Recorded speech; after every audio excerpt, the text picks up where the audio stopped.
Most people know that pyramids were built as grand tombs for the pharaohs, designed to ensure they had a smooth journey to the afterlife. The Great Pyramid of Giza, for instance, was constructed for the pharaoh Khufu. But what most people don't know is that this whole pyramid building trend started right here, with the step pyramid of Djoser, about 4,700 years ago. This massive structure was built for Pharaoh Djoser, a ruler from Egypt's 3rd dynasty. It rises 7 layers high above the ground and stands about 200 feet tall. We think of it today as a phenomenal architectural project. But for ancient Egyptians, the step pyramid of Djoser turned out to be more like a massive experiment, a trial run, if you will, to perfect their building skills before they moved on to even more ambitious pyramids. Reaching new heights is super exciting, but the real mystery is what is going on below the ground. In this pyramid's underground labyrinth, there is a network of tunnels stretching about 3.5 miles long. And some researchers believe these tunnels might have been part of a sophisticated water system that could completely change what we think about pyramid construction. Let's talk about this massive complex located in Saqqara. Surrounding the pyramid, there's what's known as a dry moat, a continuous trench that is up to 164 feet wide and almost 2 miles long. It forms a sort of rectangular shape around the pyramid. This trench has an average depth of about 65 feet. Now, if you were to add up all the earth and rock they dug out to create this moat, it would be about 10 times the volume of the step pyramid itself. For the longest time, people just assumed this trench was nothing more than a huge quarry, a place where they dug up stone and clay to build the step pyramid. Makes sense, right? But when you take a closer look, it doesn't add up. The trench is too narrow and deep to be practical for mining, and its layout doesn't match anything we know about ancient Egyptian quarrying methods. Plus, some sections of the trench are actually covered with a rocky ceiling, which would have made it nearly impossible to use as a quarry. Another theory suggests that the dry moat had some kind of spiritual significance. Maybe it was a sacred place, where souls of nobles gathered to serve the late king in the afterlife. There are even niches in the walls that work as a hint at this spiritual function. But most researchers believe that this purpose likely developed much later, long after the complex was built for Djoser. So what was the moat really designed for? In 2020, a researcher came up with a pretty intriguing idea. It is possible that this trench was actually designed to collect and manage water, especially after heavy rainfalls. Now, that makes sense when you consider the location. The moat sits in an area that could easily have been flooded by runoff water from nearby plains. This could also explain why the trench wasn't used for new graves until much later when the climate became drier and less prone to flooding. The story becomes even more intriguing, as this trench appears to be part of a larger, more complex hydraulic system within the Djoser complex. It is like the trench has several compartments, carefully carved out of the rock and connected by tunnels. These compartments likely served as a part of a water treatment system, where water would flow from one compartment to the next, getting cleaner as it moved along. Now, here is where things start to tie into the pyramid itself. The Djoser complex has a series of underground shafts, and some researchers think that water from the moat's deep trench might have been used to power a hydraulic lift system, and this giant water-powered elevator could have been used to raise the heavy stones needed to build the pyramid. It worked like a volcano, but instead of lava, water did the heavy lifting. Imagine a big deep hole in the ground at the center of the pyramid site. Inside this hole, there was a huge wooden platform, kind of like a giant raft that could move up and down. When the workers wanted to lift a heavy stone, they would fill the hole with water. As the water rose, the wooden platform started to float up, carrying the stone with it, almost like a giant water-powered elevator. When the stone reached the right height, the workers slid it off the platform and onto the pyramid. The idea is that water from the deep trench, after being cleaned and filtered, would flow into these shafts. A massive float, possibly made of wood, would then rise as the water filled the shaft, lifting the stones up to where they were needed for construction. Once the stone was in place, they'd let the water out, lowering the platform back down to the bottom, ready to lift the next stone. This fancy hydraulic lift system could have been a game changer, making the whole building process a lot faster and more efficient without using a lot of workforce. It is like the ancient Egyptians were already embracing the whole idea of work smarter, not harder. But of course, not everyone is on board with this theory. Some experts argue that the area where the step pyramid of Djoser was built couldn't have held enough water from occasional rains to maintain such a fancy hydraulic system. The main theory suggests that, in the past, there might have been some kind of lake nearby that would have filled up after a period of rain, and this lake could have supplied water to the complex's hydraulic system. But there is no mention of such a lake in any ancient Egyptian writings, so it might be more of a what-if situation than a reality. And then there's the issue of the hard work itself. Remember when I said this method could have allowed the ancient builders to raise stones with far less effort? Well, that might not be entirely true. According to some experts, just building this hydraulic device would have required a lot more heavy work than simply moving the stone blocks using good old-fashioned manpower. And let's not forget, the step pyramid of Djoser is like a baby pyramid compared to those that came later. The stones used for Djoser's pyramid weighed, on average, about 660 pounds each, which is nothing compared to the more than 2.5-ton blocks used later for the pyramid of Chephren. If this cool water lift theory gets completely ruled out, we still need to explain how this pyramid was built in the first place. To answer that, we need to rewind a bit and talk about the original plans. See, before Djoser's tomb became a pyramid, the idea was to construct a simple mastaba. This type of tomb was pretty common in earlier periods, a flat-roofed, rectangular structure with sloping sides. But after the original mastaba was finished, they decided to expand it a bit by adding more layers on top. And then they added even more layers, until the construction reached 6 distinctive steps, each one smaller than the previous. And they probably did all this by raising those heavy stones using ramps, not a water-powered elevator. There is still so much we don't know about the step pyramid of Djoser. More research is definitely needed to fully understand how this system worked, or if it even existed at all. But the idea of using water to help build the pyramid adds a whole new layer to our understanding of ancient Egyptian engineering. It's a powerful reminder of just how clever and resourceful those builders were, using the natural landscape and the power of water to create one of the most iconic monuments in history. Listen to this. Neanderthal fiber technology. Nope, I'm not joking. The concept is real. In 2020, a team of scientists published a paper that redefined the way we saw our closest ancestors. A find in France changed archaeology forever, and it wasn't the first time something like this had happened. But let me start from the beginning. Neanderthals. For a long time, they fit the image of the typical cavemen. If you are now thinking of someone like Fred Flintstone, you wouldn't be much wrong. What was the reason behind this stereotype? When did we start believing that Neanderthals were not the brightest tools in the shed of evolution? In comes William King, a 19th century British geologist. He was the man who named the Neanderthals. Based on the bones King found, the scientist declared the species not intelligent, and this image stuck with the Neanderthals for centuries to come. But a piece of string, just 1/4 of an inch long, changed everything. A small, dry river valley, Abydos, was the place of the great find. Archaeologists unearthed a cord fragment next to a stone tool.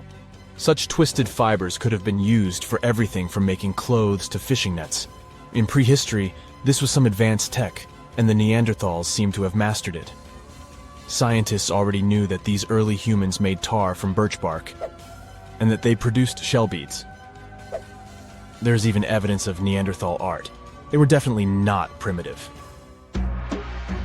The string section and similar finds are changing the way we perceive our ancestors. The world of archaeology is constantly changing. Take the pyramids in Egypt, for example. Turns out, they weren't really built by an army of people who the pharaoh made work until they passed out. Herodotus, the famous Greek historian, was the man who started the confusion. He claimed, in 500 BCE, that 100,000 men took part in the construction of the Great Pyramid in Giza. He made no mention of who they were and why they were building the pyramids. That's how the myth started. Huge stone slabs pulled by humans, driven by a foreman with a whip. But Egyptologists would beg to differ. Those are the scientists who study ancient Egypt's culture. Fairly recently, they uncovered a workers' village that told a different tale. Yes, there was evidence of hard work on the workers' bones, but the construction industry is demanding even today. It took almost 6 years for 12,000 workers to complete the world's tallest building, Burj Khalifa.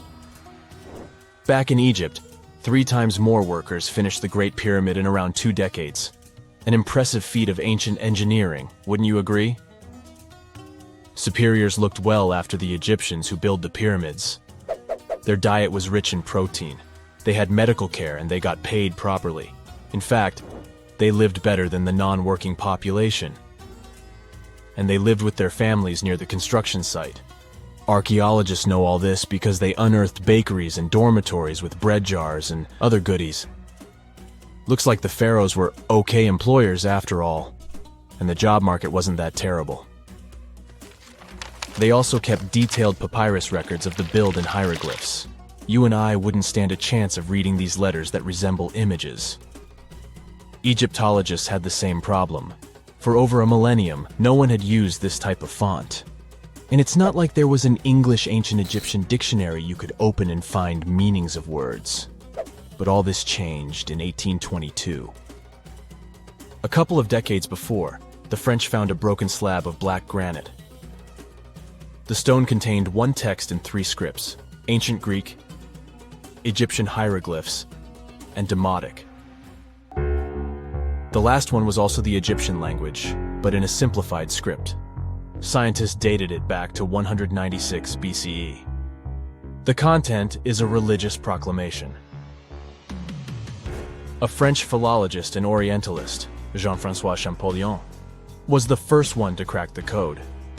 You see, people haven't forgotten ancient Greek letters. The Frenchman successfully matched the Greek letters with the ones in the Egyptian script. And voila, we were finally able to read hieroglyphs. The name of the piece of granite that made it all possible was the Rosetta Stone. The importance of its discovery went beyond archaeology. The word Rosetta Stone even entered the English dictionary. It represents a discovery that helps people understand an enigma that has been puzzling them for a long time. There are similar games. A symbol is attached to a particular message. Then you have to decode the message by replacing the symbol with a corresponding letter. In a nutshell, this is what scientists did with the Rosetta Stone more than 2 centuries ago. Do you know what is the oldest deciphered language in Europe? It has an unattractive name, Linear B. The script belongs to the Mycenaean Greek language. It predates the ancient Greek alphabet by several centuries. You can easily guess which script it is descended from. Linear A. The people from Crete used Linear B more than 1,000 years ago.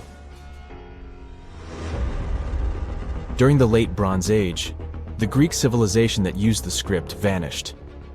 There was no one who could read Linear B, and more importantly, no one knew it existed in the first place. This was about to change during the first years of the 20th century. A British archaeologist by the name of Sir Arthur Evans excavated a vast palace complex at Knossos, Crete, Greece. This was the center of the Minoan culture that created the enigmatic script. The palace boasted some 1,300 rooms. They had colorful paintings of dolphins, griffins, and bulls. All of these captivated the archaeologists' imagination.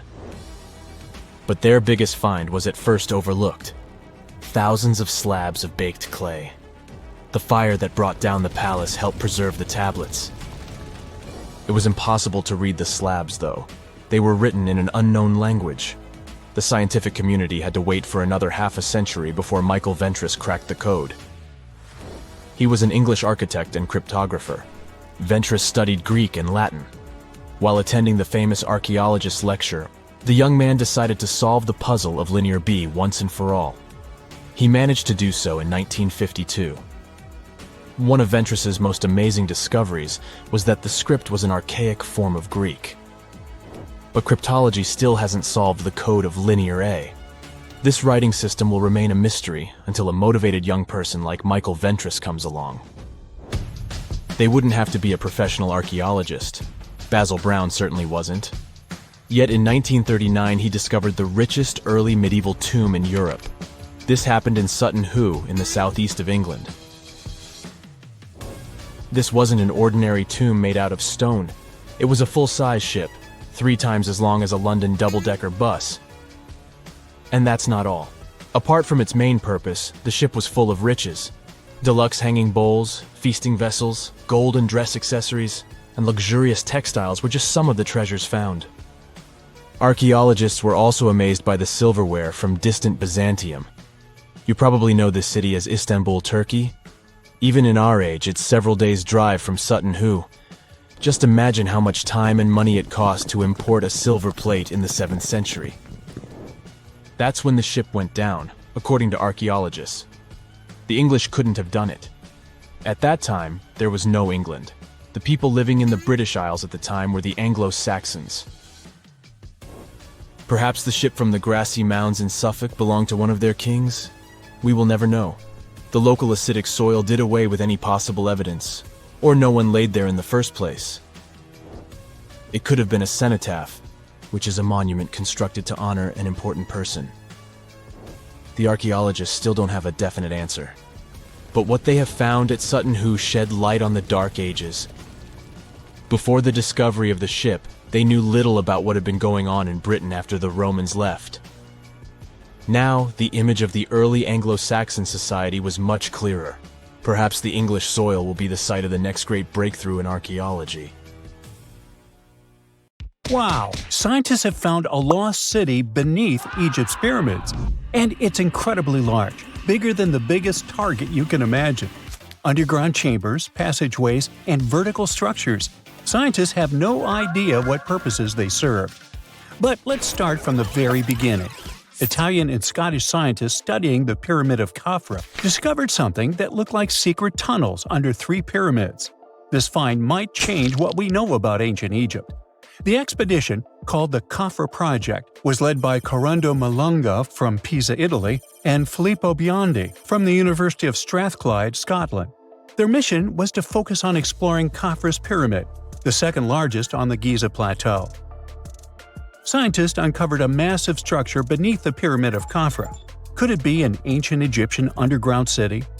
The experts analyzed the data they had and came to the conclusion that 8 large vertical structures could be hiding beneath, possibly wells or shafts. They extend a staggering 6,500 feet across. Imagine placing 2.5 Burj Khalifas on the ground, one after another, and you get the sheer size of this find.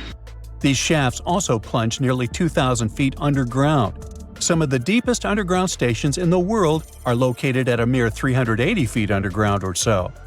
These cylindrical shafts are surrounded by spiral paths. Picture some old Gothic castle. They're connected to 2 giant, weirdly shaped chambers. Are those cubes? Or possibly bowls?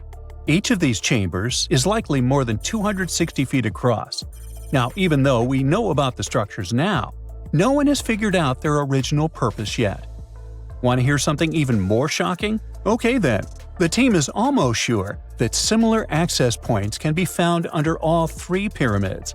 In other words, all of them might be linked by a hidden system of underground tunnels, chambers, and passages. Even deeper, about 4,000 feet under the surface, there might be more unknown structures. And doesn't it add to the mystery?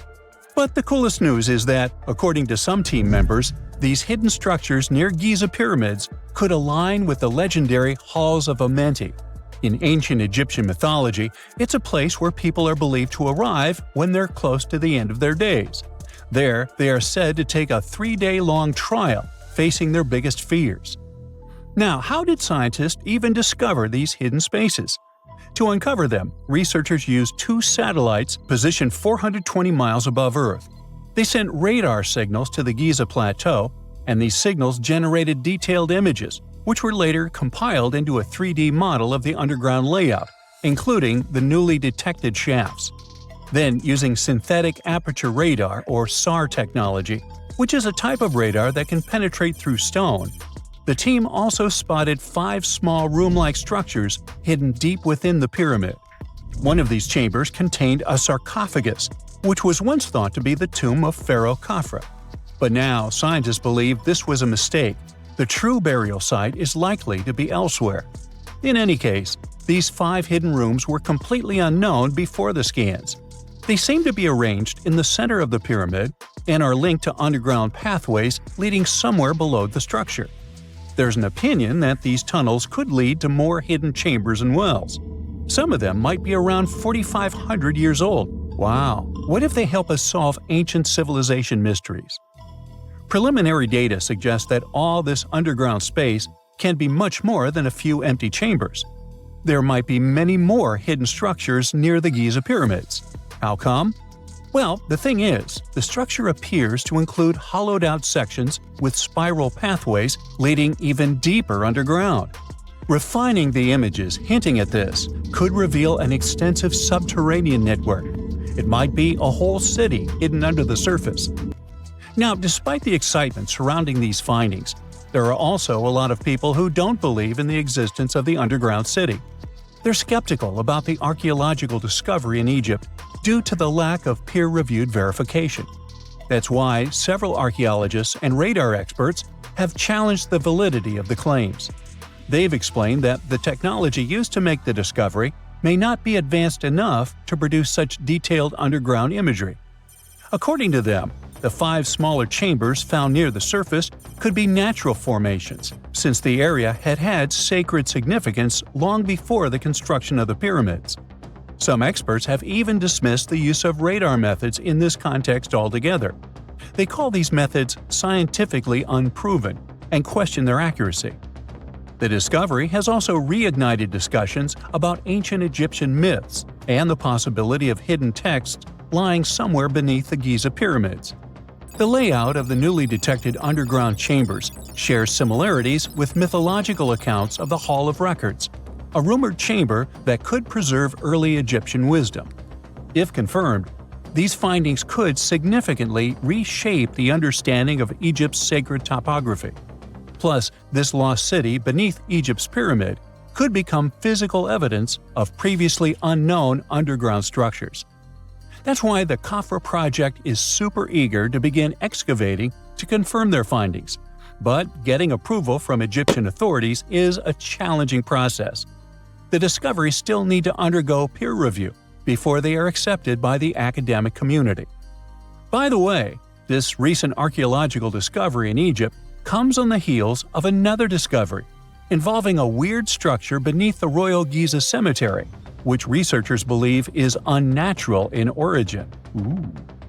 Archaeologists used remote sensing techniques and uncovered a mysterious L-shaped structure underground in the Western Cemetery of Giza. This area is known to house burials of royal family members and high-ranking officials. Many of the tombs in the cemetery have above-ground mastabas, rectangular stone or mud brick structures with flat roofs. But there is an area in the center of the cemetery where there are no above-ground structures. To investigate this unexplored region, the team used electrical resistive tomography and ground-penetrating radar. ERT works by sending electrical currents into the ground and measuring the resistance to detect remains. As for GPR, it sends radar into the ground and maps the structures based on the radar's return. The team found an anomaly about 6.5 feet beneath the surface. It appeared to be an L-shaped structure measuring at least 33 feet in length. The readings suggested that the structure had been backfilled with sand after its construction. This made the team hypothesize that it could be a mix of sand and gravel, or possibly an air void. This anomaly was classified as a highly resistive structure, which meant it didn't occur naturally.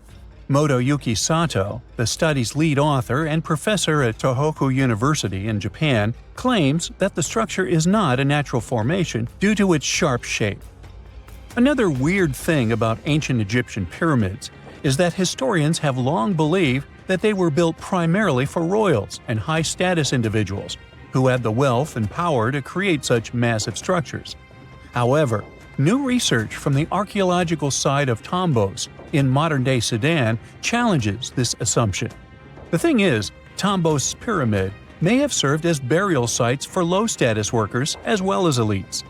The hard-working members of ancient communities may have found their last resting place in some of the most visible monuments, including the pyramids. Located along the Nile River in the ancient region of Nubia, Tombos became part of Egypt after its conquest of the area around 1400 BCE. That's when Egypt established the site to strengthen its colonial control. Workers at Tombos built pyramids, but those were much more modest than the famous pyramids of Giza. The research team reanalyzed 110 human skeletons from Tombos, originally studied in 2012. In particular, they examined the entheses, the areas where tendons and ligaments attach to bones.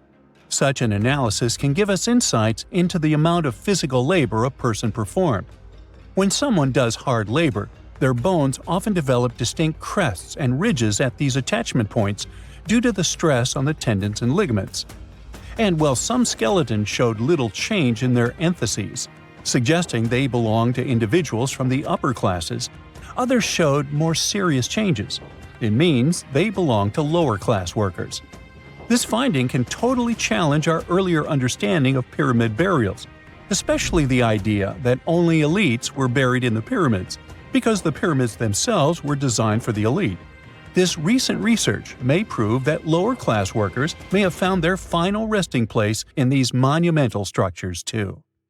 It's 1898, and you're taking part in excavations in Saqqara.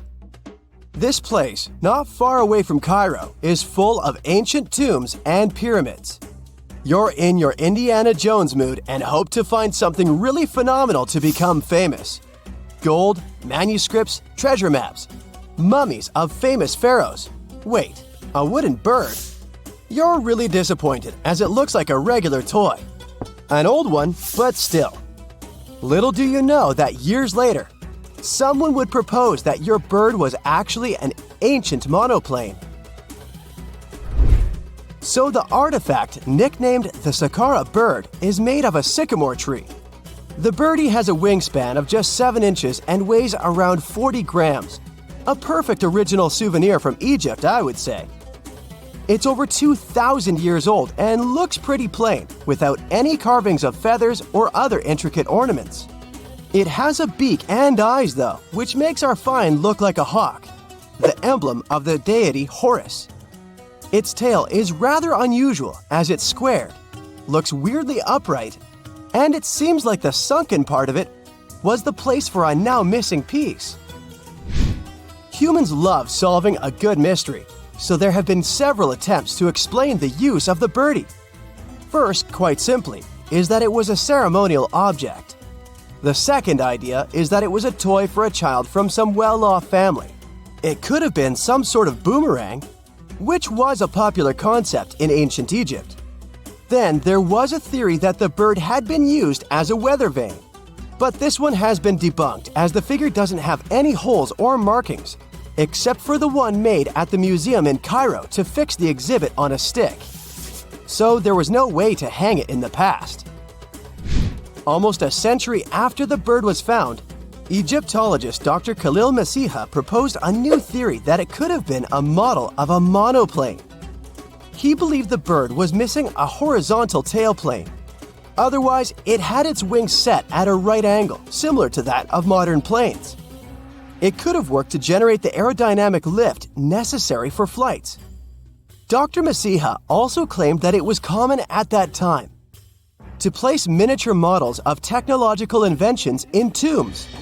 So, did the ancient Egyptians really invent the plane in 200 BCE?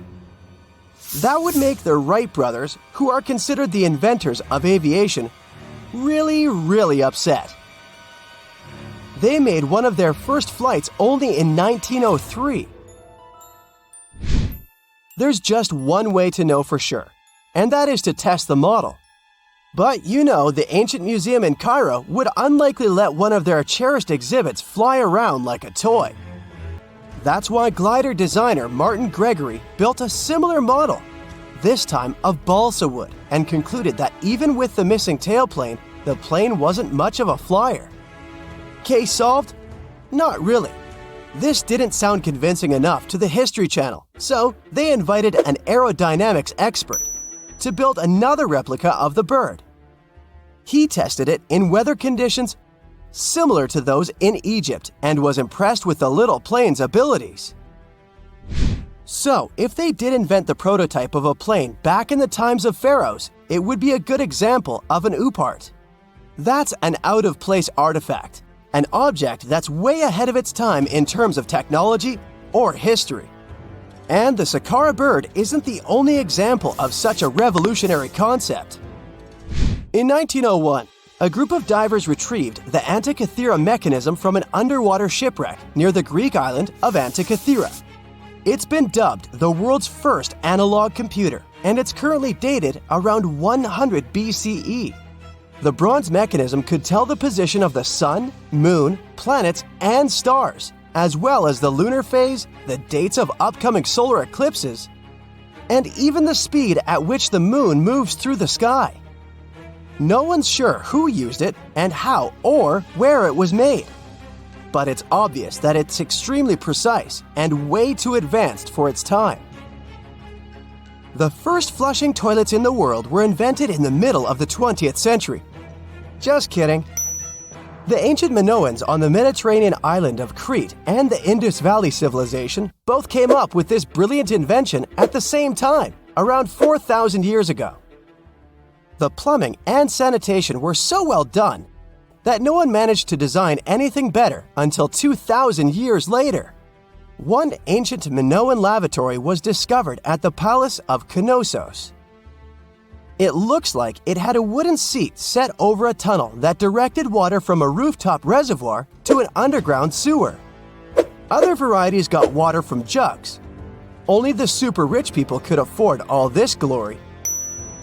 So if you wanted to shop for real estate back then, the flushing toilet would be a telltale sign you were in the rich neighborhood. Automated doors became a cool, seemingly new invention back in 1931. But the technology behind them is actually much older. Think the 1st century CE old. Mathematician and engineer Heron of Alexandria came up with a hydraulic system to open and close temple doors. To bring it into action, you need to light a fire to produce heat. There was a brass pot under the fire, half filled with water. The inventor connected the brass pot to containers that acted as weights.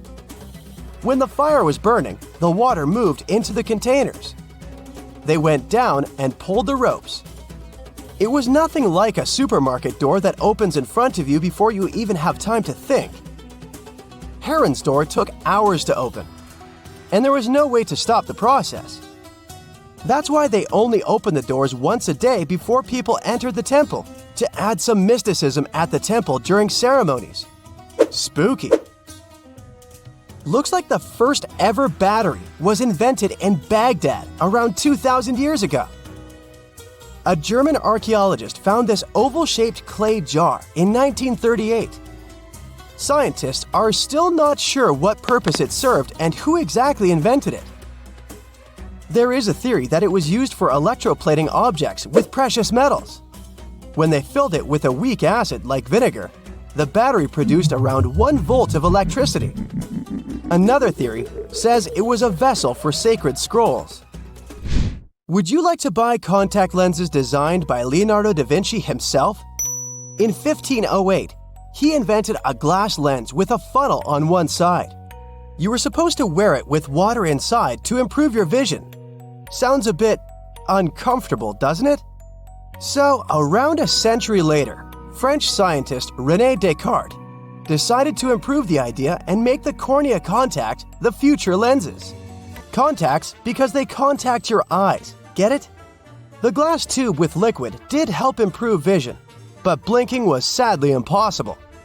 2.5 centuries later, New technologies in the glass industry let scientists design contacts that would fit in the eye and even let the wearer blink. Thanks, guys! Still, those lenses were made of heavy blown glass and didn't let the eye breathe. About 50 years later, contacts became plastic, lightweight, unbreakable, and scratch-resistant, but still covering the entire eye. And then, in 1948, an English optical technician accidentally sanded down a plastic lens and figured out they'd still be in place even if they covered only the cornea. Imagine you're living in 19th century London and need to send a message to New York. It would have taken about 10 days to get there by ship. So when delivery time went from days to hours in 1858, it was a true sensation. The first message was sent by Queen Victoria herself. It was all made possible thanks to the transatlantic telegraph cable, running under the ocean. Sadly, the new cool invention only lasted a few weeks. It took years to bring it back to life.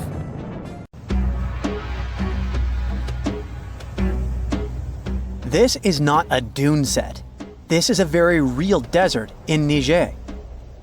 Jado was probably built by the nomadic Sao people and is filled with ksars, which are fortified houses made of salt and clay, with giant walls and secret passages. Located deep in the desert, it was once a vital stop for trans-Saharan caravans, but is now a hotspot for smugglers and bandits. The site has been off-limits since 2002 due to its dangers. The origin of the ksars remain a mystery. No archaeological studies have been conducted, leaving many questions unanswered. Even today, shifting sands reveal and conceal parts of these ancient ruins, fueling local speculation about what might still be hidden beneath the desert. Speaking of connective tunnels, scientists were blown away by the discovery of lava tubes in Saudi Arabia. These underground passages form when molten lava cools down. Researchers believe that ancient nomadic groups may have utilized these tunnels to survive the super harsh desert climates. While excavating the tunnels, archaeologists uncovered artifacts, rock art, and skeletal remains. The art and animal bones show that the people who used the tunnels were probably sheep and goat herders.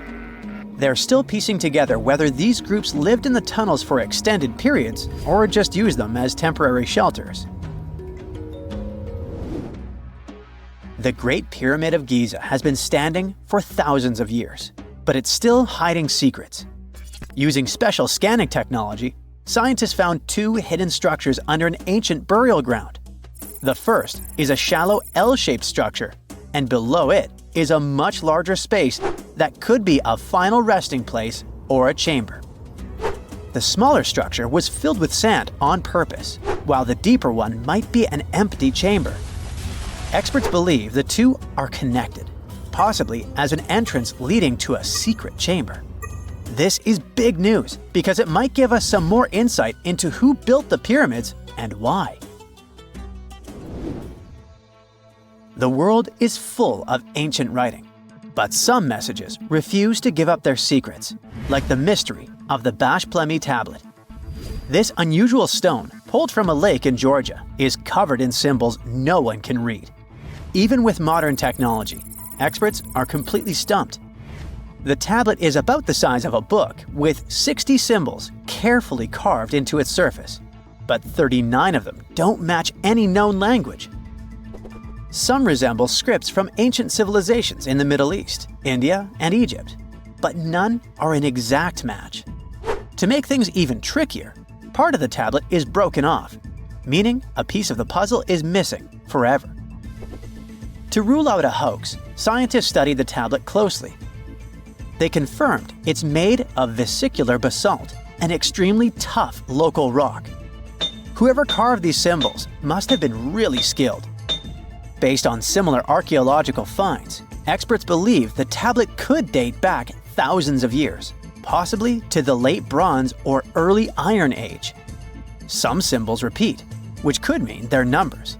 Maybe it's an inventory list, a record of battles, or even an offering to the deities. Until someone cracks the code, the Bashplemi tablet remains an unsolved mystery from the depths of history. experts are still stumped with what this Minoan disk might mean. The Abydos disk is one of the most mysterious finds from the Minoan civilization. This 6-inch clay object, discovered in 1908, has strange spiral markings that no one has fully decoded yet.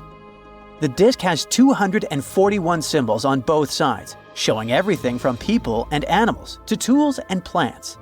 Experts have come up with many theories about what the symbols mean. Some think it's an early form of Greek. Others suggest it's a prayer or a hymn. And some even believe it could be a letter from a king in Anatolia to a Greek ruler.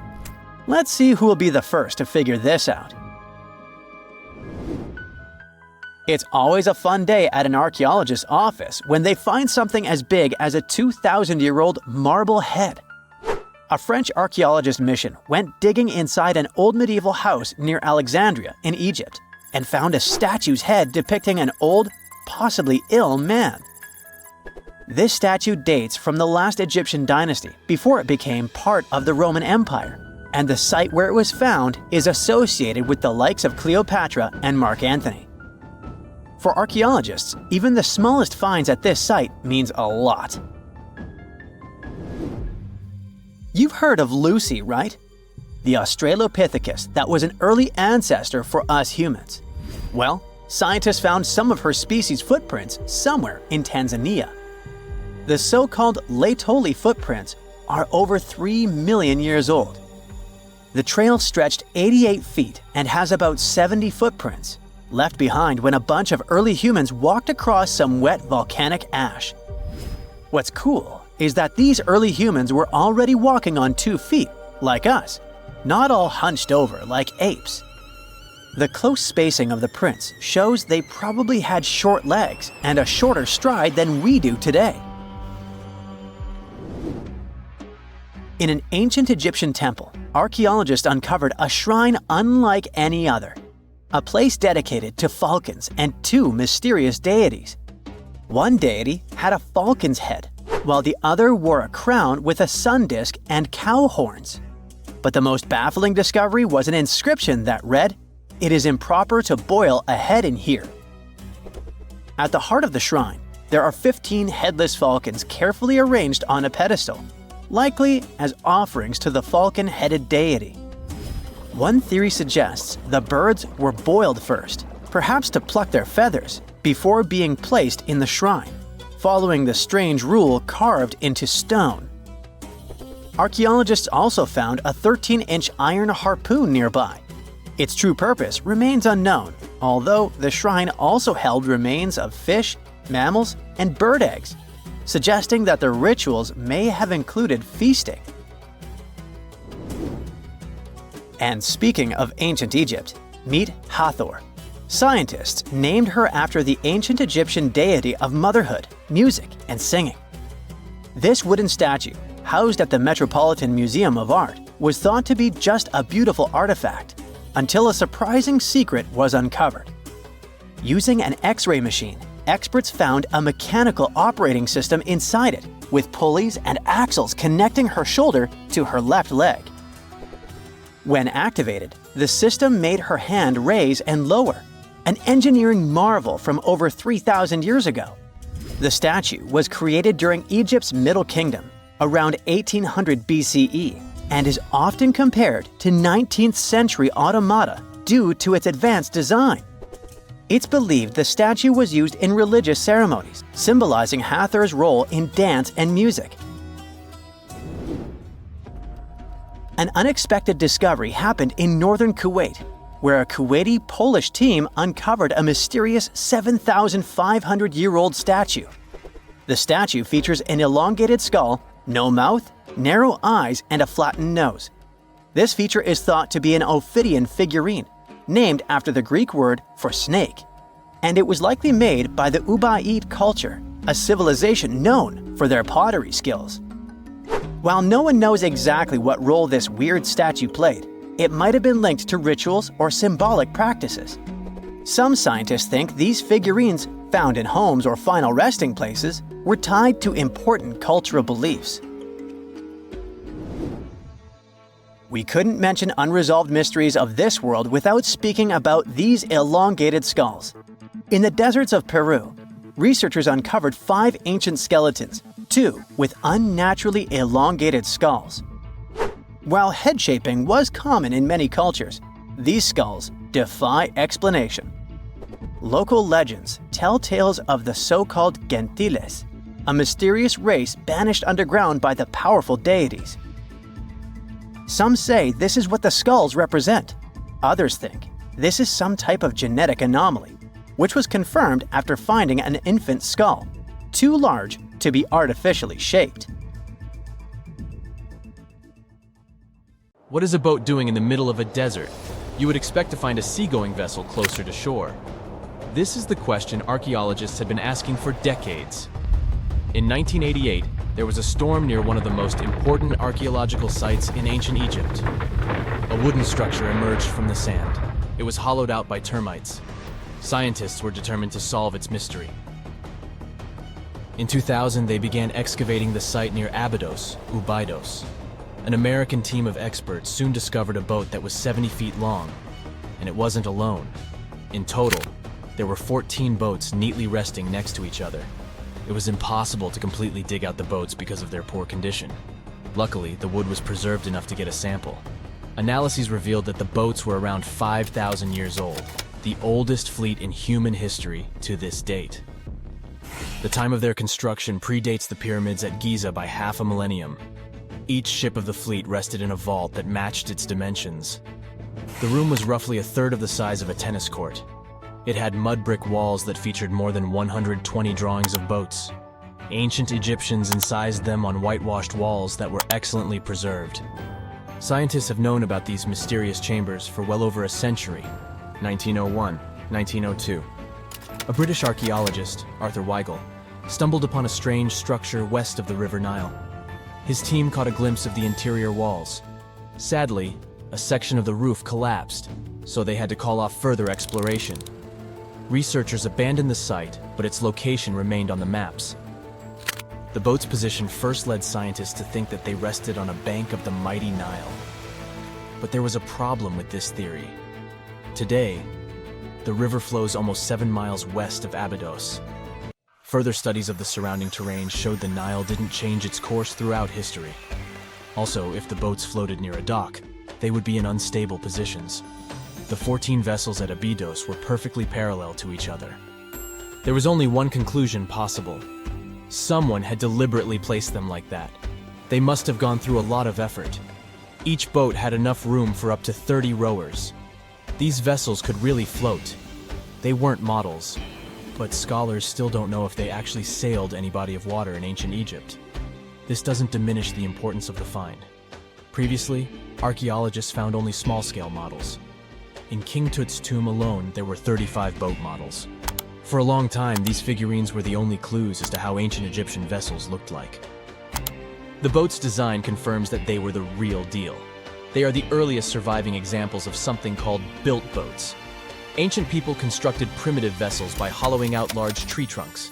The alternative was reed that was tied together to form a raft. The boats at Abydos had planks tied together. This was a major breakthrough in shipbuilding. During their lifetime, the boats must have seemed impressive. Timber was a valuable commodity at the time. There was no wood in the desert. Cedar had to be imported from Lebanon. The only person who could afford such luxury was the pharaoh.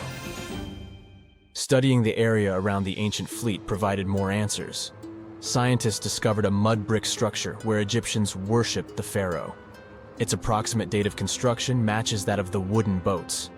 The same bricks out of which this building was made were used to encase the fleet.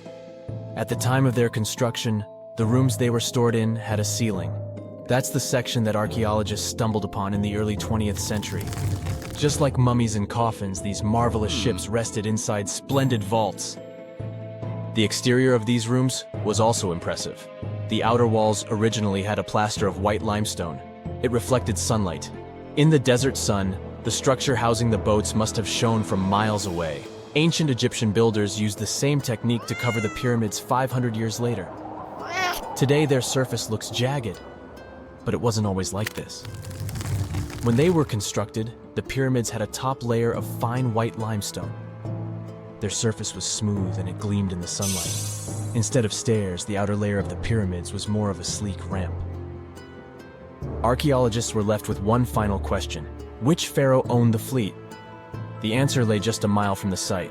This is where the tomb of a pharaoh from the 5th dynasty rested, King Senwosret III. Its time and style of construction matched the ones of the chambers with boats. The very end of his rule might explain how the boats ended up in the middle of the desert. The pharaoh probably passed away in northern Egypt. Then his body was transported down the Nile to Abydos in a marvelous procession of decorated boats. The vessels were later lowered to chambers near the final resting place of their owner. This had a symbolic meaning. In the ancient Egyptians' belief system, ships played a key role. Their supreme deity was Ra. He traveled through the sky during the day in the form of the sun. At nighttime, he sailed through the netherworld in a solar boat. The pharaoh identified himself with Ra. That's why he needed boats in the afterlife. That was the only way to regenerate himself. Just as the sun rises every day above the horizon. This belief existed for thousands of years. The more famous Pharaoh Khufu also had a ship. Scientists found it in 1954 next to his pyramid at Giza. It is some 4 centuries younger than the fleet at Abydos, but Khufu's ship was almost 2 times longer. The Great Pyramid of Giza and King Tut's tomb are some of the most famous archaeological finds in Egypt. But there are many more secrets hiding beneath the endless sands of the Sahara Desert. Recently, 2020, archaeologists found a lost city there. They have labeled it as the most important discovery since King Tut's tomb, 1922. The city of Aten is some 3,000 years old. Historians hope it will give them a unique insight into the everyday life of ancient Egyptians. The famous archaeologist and Egyptologist Zahi Hawass proclaimed the site a lost golden city. Aten sits some 300 miles south of Egypt's capital, Cairo. It is close to the famous Valley of the Kings. Archaeologists first found sections of mud brick walls that spread out in all directions. They discovered complete rooms with tools of everyday life inside. The research team unearthed a bakery, a residential neighborhood, and an administrative district. They all date back to the time when the Egyptian civilization was the wealthiest in its long history. They were also the first to make objects from iron. In 1911, scientists found a set of iron beads near a village in Lower Egypt, El Girza. These are the earliest known iron artifacts. The discovery is literally out of this world. Ancient people made them by beating into shape a piece of a meteorite. The 9 beads were once part of an ornate necklace. They are now blackened and corroded, which is perfectly normal for a piece of jewelry that is over 5,000 years old. They consist of an iron-nickel alloy. Researchers were impressed by the skill of ancient jewelers who processed the beads. Their craftsmanship is more impressive when you think that they didn't know the stellar origins of the material. The Great Pyramid of Giza also has a remarkable feature. An international research group investigated the electromagnetic response of the structure to radio waves. They found that the pyramid has the ability to concentrate electromagnetic energy inside it. This occurred inside its chambers as well as under the pyramid's base. It contains an underground, unfinished chamber. It seems that the electromagnetic response is connected with the properties of limestone, the Great Pyramid's main building material. The research results might have a practical application. The way solar cells and nanosensors function could be improved by this remarkable find. If someone finally invents time travel and you hop on a trip to the past, you won't recognize many of the things you know and love today. The Statue of Liberty and the Egyptian pyramids, some basic gadgets like the remote control and your laptop, and even the corn you have for lunch have all changed beyond recognition. When the pyramids were originally built in ancient Egypt and Giza and other places, they didn't look sandy brown at all. All of them were covered with white limestone. If you had seen them under the hot African sun, you'd have to look away. That's how smooth and shiny they were. Builders used around 6 million tons of this material for the Great Pyramid of Giza alone. It's the largest one you can still see on your trip to Egypt. The local rules were quite a thrifty crowd, and they reused some of the casing stones for other construction projects. A massive earthquake in the 14th century has also loosened some of the stones, so you won't see a lot of limestone, but some of it is still there, on top of the pyramid of Khafre in Giza. It looks like it has a second peak on top of the first. In ancient times, all pyramids used to have capstones called pyramidions, covered in a mix of gold and silver. Most of them have been lost over the centuries, but you can still see a few of them at museums. They show images of Egyptian deities. The pyramids were probably modeled after a sacred pointed stone, the benben. It represented the rays of the sun. Now, lifting heavy rocks wasn't so simple without the tech we have today. I guess you'll agree with me if you helped your friends move at least once, and they made you carry the couch. But those smart Egyptians of the past thought of that and chose the pyramid shape. It lets the weight distribute evenly throughout the whole thing. The Statue of Liberty has also had a major makeover since it was first unveiled in 1886. Believe it or not, it used to be a shiny brown color, just like a penny. 20 years later, it changed its color to green. It wasn't a fashion statement, but a chemical reaction. The statue is covered with hundreds of thin copper sheets. When copper reacts with air, it naturally forms a protective layer called verdigris. This layer protects what's under it from corrosion, and that's why statues and other things made of copper, brass, and bronze can last so long. When Lady Liberty first turned green, people in authority decided it would be a good idea to paint it all over. It was way before social media, so you couldn't just drop an angry comment under the post describing the idea. But they wrote about it in the local newspapers, and the public didn't love the idea. Then the Times interviewed a copper and bronze manufacturer, and he confirmed they shouldn't repaint it, because removing the protective layer would mean destroying the statue. Over the years, people have suggested painting Lady Liberty several times, but no one has ever done it. I don't know about you, but I can't imagine that lady in any other color, so I guess it's for the better. You love bananas as much as I do? Next time you enjoy a juicy soft one, remember you gotta thank selective breeding for that texture. The original wild bananas had many large, hard seeds and not so much delicious pulp. And hey, who doesn't like a sugary watermelon? It has a history of over 5,000 years, and it used to have bitter, yellowish white flesh and was really tricky to open. Selective breeding saved the day again, and watermelons got way sweeter. Japanese scientists went further and invented the seedless version. Corn's grandmother is a Mexican grass called teosinte. The kernels in this grass were small and hard to get. Farmers from many thousands of years ago saved the seeds only of those plants that were larger or tastier, or with kernels that were easier to grind. Thanks, my friends, for giving us the corn that's edible and even delicious. And just imagine, wild avocados were so small that they could easily fit in the palm of your hand. The pit in them was so large you wouldn't find much edible material inside. They also had a much harder shell than the ones we're used to. You probably wouldn't get a lot of work done without your beloved computer today, but I can't tell you exactly whom to thank for this invention. The ABC from 1942 is one of the contendants for the title of the first computer. It's short for the Atanasoff Berry computer, named after its inventors at Iowa State University. The ABC weighed over 700 pounds. Yep, yours must be way lighter than that. That big boy consisted of around 300 vacuum tubes and had a rotating drum, a little bigger than a paint can, and had small capacitors on it. A capacitor is a gadget that can store an electric charge, like a battery. The ABC could solve problems with up to 29 different variables to help scientists save some time. Like modern computers, it used binary digits, ones and zeros, to represent all numbers and data. Because of that, it was possible to do the calculations electronically. And now, my favorite part, the ABC finished one operation about every 15 seconds. Just for you to compare, it's millions of operations per second now. Unlike the tech we use today, the ABC did not have a changeable stored program. so the program could only do a single task at a time. An operator had to write down the intermediate answer and then dial that back into the computer.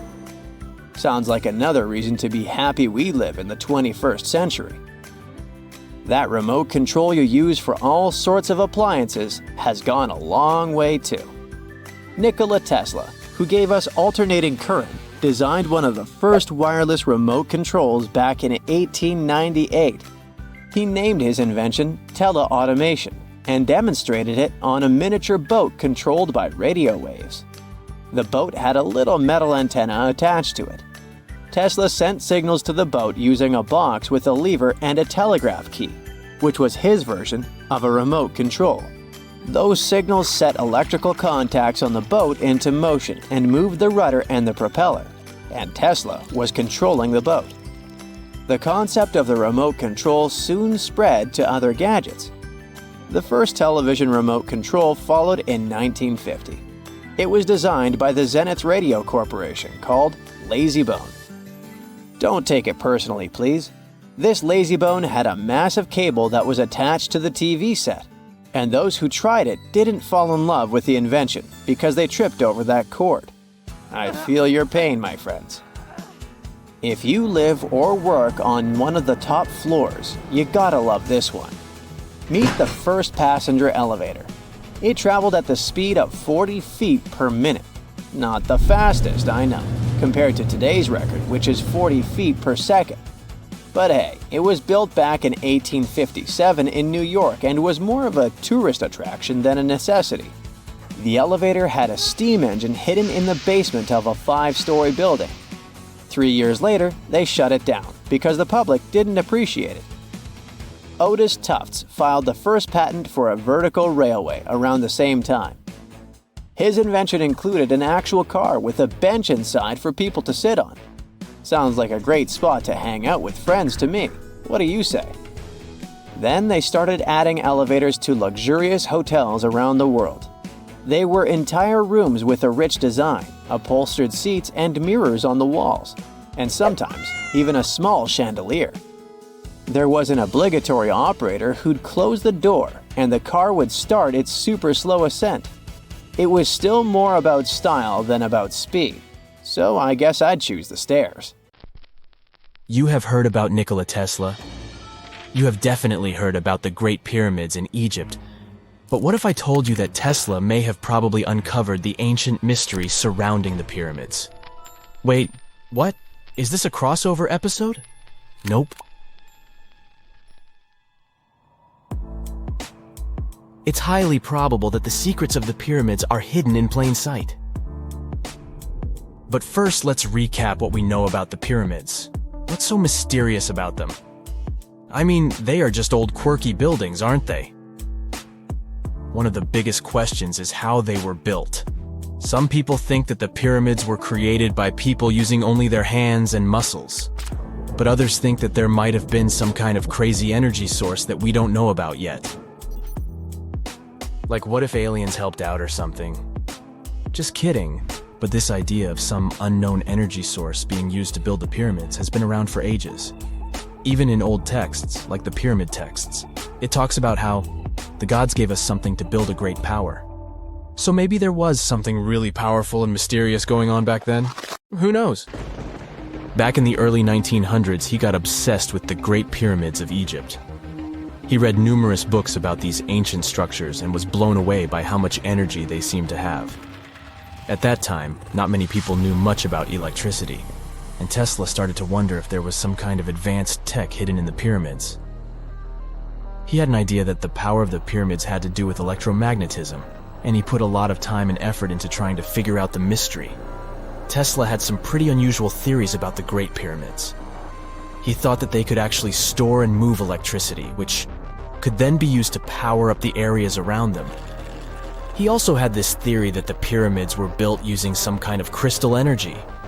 He believed that the chambers inside the pyramids could have these super powerful crystals that could control the electromagnetic fields. But that's not all. Tesla also had this idea that the materials used to make the pyramids had properties that allowed them to trap energy from the sun and the moon. and not just a little bit of energy. He thought that the pyramid could actually create this massive energy field that could light up whole cities or even brighten up dark places. He thought that the pyramids could be used as giant power plants to generate electricity and run machines. Tesla even believed that the pyramids were somehow linked to cosmic energy, which could be used for spiritual enlightenment and healing. How very new age of him. Anyway, Tesla wasn't just pulling these ideas out of thin air. He was seriously into studying everything he could about the pyramids, from ancient artifacts and texts to hieroglyphs and drawings. And he came up with this idea that the pyramids were designed to be energy amplifiers, and some kind of unknown energy source was used during their construction. Some people thought Tesla was eccentric for coming up with these theories, but his ideas have actually had a huge impact on the way we think about the pyramids today. Researchers and scholars have been digging into his theories for years and using them to uncover some of the biggest mysteries surrounding these ancient structures. For example, recently scientists have used theoretical physics to investigate how the Great Pyramid of Egypt would react to certain radio waves. They found out that if the radio waves were a certain length, the pyramid could concentrate the energy inside its rooms and focus it under its base. The scientists did lots of calculations to figure this out. They first thought about what radio wavelengths would work best. Then they made a model of how the pyramid would react to the waves. They figured out how much of the energy from the waves would get absorbed or spread out. Lastly, they checked how the energy would move around inside the pyramid when the waves hit it. To help explain all of this, the scientists used something called multipole analysis. This is when you take a complicated object and break it down into simpler parts. Then you can see how each part interacts with the energy that's coming in. It's like taking apart a puzzle to see how each piece fits together. The researchers are interested in how all of this can be used in the future. They want to make really tiny particles that can do the same thing as the pyramid, but with light. By changing the size, shape, and the material of these particles, they can control how the light moves around them. This can be really useful for things like making tiny sensors or super efficient solar cells. The scientists had to make some guesses when they were doing their research. They assumed that there weren't any hidden spaces inside the pyramid, and that the material used to build it was all the same. But even with these guesses, they still made some pretty impressive discoveries. But the pyramid study is not the only proof that Tesla was ahead of his time. There are more Tesla's projects that seemed unrealistic at the time, but that scientists and enthusiasts reevaluate and try to implement today. Let's talk about Tesla's most ambitious project, the Wardenclyffe Transmission Tower. Back in 1900, Tesla was already a big shot when it came to electrical engineering in America. People were blown away by his amazing inventions and the fact that he managed to outdo Thomas Edison in the battle of currents. However, Tesla wasn't content to rest on his laurels. He decided to embark on his most ambitious project yet, the transmission tower at Wardenclyffe. It was built between 1901 and 1905, and it was based on one of Tesla's breakthrough ideas. He had a vision to make the impossible possible by creating a global wireless communication system. It would use Earth itself as a conductor, transmitting music, news, stock market reports, secured military communications, and even facsimile images. Does it sound familiar? Right, it sounds just like the internet that we use today, only without the use of any wires. But Tesla had a much bigger dream in mind: to transmit power wirelessly. He already proved that high-frequency signals could be sent without any wires using his Tesla coil transformers, and this sparked his obsession with wireless energy transmission. His vision was to not only transform the way we communicate, but also to find a way to transfer power currents globally by tapping into the Earth's natural energy. Tesla believed that there was an abundance of free energy all around us that could be used for humanity's benefit. In 1899, he conducted some top-secret experiments and got convinced that it was possible to transmit electrical power through the Earth's upper atmosphere. This is actually how the Wardenclyffe Tower was created. It was supposed to be the prototype station for a network of towers all over the globe that would provide the whole world with wireless energy. Unfortunately, Tesla didn't have the resources or the patience of his investors to bring this project to fruition. It ran into all sorts of financial problems and roadblocks, and in 1917, the unfinished tower was finally torn down for scrap metal to pay off Tesla's mounting debts. Now it remains a sad reminder that even the greatest minds can sometimes fall short of their dreams. The original red brick laboratory, however, is still there, and it is the only Tesla lab that has survived. Fun fact, in 2017, a film crew made a crazy discovery. They used ground-penetrating radar to explore the area around Wardenclyffe, and they found a whole series of tunnels stretching for hundreds of feet underneath the site. Nobody knows exactly what these tunnels were used for, but people have been speculating for years that they were part of Tesla's grand plan. Wardenclyffe, of course, is a major landmark for Tesla enthusiasts from all over the world. Who knows? Maybe someone will finally crack the mystery of the tunnels one day. But even if they don't, the legacy of Tesla and his amazing ideas lives on.